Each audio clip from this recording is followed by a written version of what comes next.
আমরা বিচার বিভাগ বিকেন্দ্রীকরণ করার ব্যাপারে আমাদের যে নীতিগত অবস্থান এবং তারই অংশ হিসাবে আমরা উপজেলা স্তরে আমরা ফৌজদারি এবং দেওয়ানি আদালতকে সম্প্রসারণ করার ব্যাপারে পর্যায়ক্রমে যাতে সম্প্রসারণ হয় এ ব্যাপারে সিদ্ধান্ত হয়েছে এবং এ ব্যাপারে 6টা পয়েন্ট উল্লেখ করা হয়েছে, যেটা ঐক্যমত্য কমিশনের সহসভাপতি আলী রিয়াজ উল্লেখ করেছেন।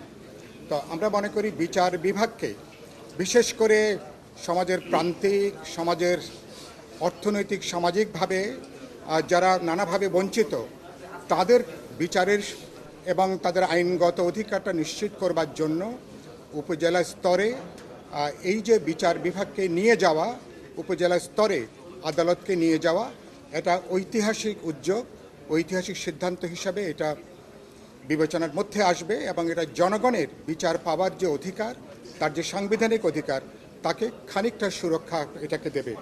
আমি প্রধানত কথা বলতে চাই জরুরি অবস্থাটা নিয়ে। আমরা এ ব্যাপারে আজকে খুব গুরুত্বপূর্ণ আলোচনা হয়েছে।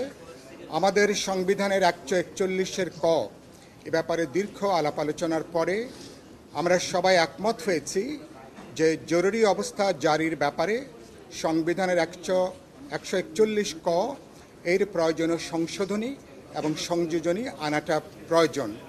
এবং একই সাথে আমরা এ ব্যাপারেও আমরা একমত হয়েছি যে জরুরি অবস্থা যখন জারি হবে, জরুরি অবস্থা কোনোভাবেই যাতে রাজনৈতিক নিপীড়নের হাতিয়ার হিসেবে ব্যবহৃত না হয়।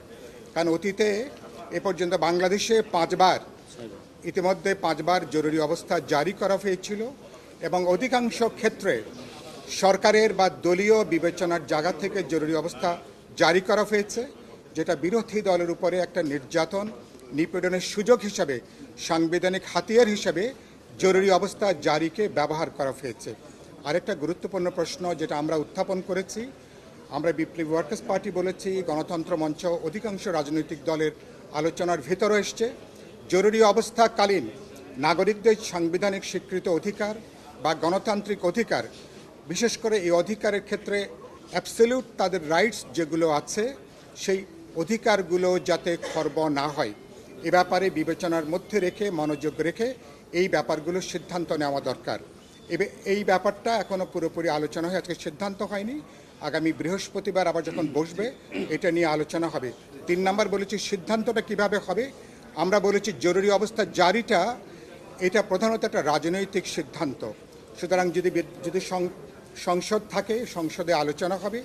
যদি সংসদে না থাকে তাহলে প্রধানমন্ত্রী, সরকারি দল এবং বিরোধী দল, জনপ্রতিনিধিরা আলাপ আলোচনা করে এ ব্যাপারে তারা সিদ্ধান্ত গ্রহণ করবেন।